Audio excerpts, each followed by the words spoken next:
Proses asis ponton, anginnya kencang guys, jadi kepeper dia guys, bawa angin dia.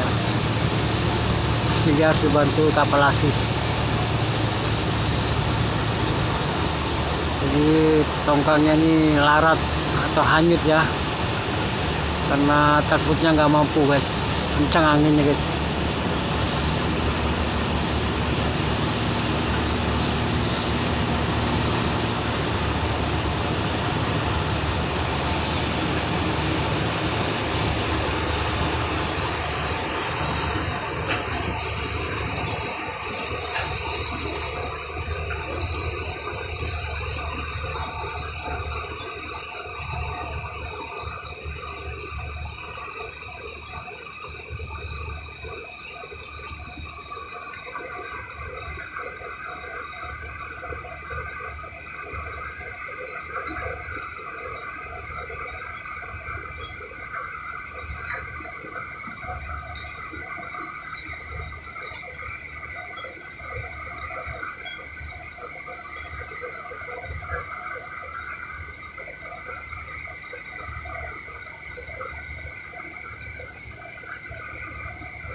Proses asis ponton, anginnya kencang guys, jadi kepeper dia guys, bawa angin dia.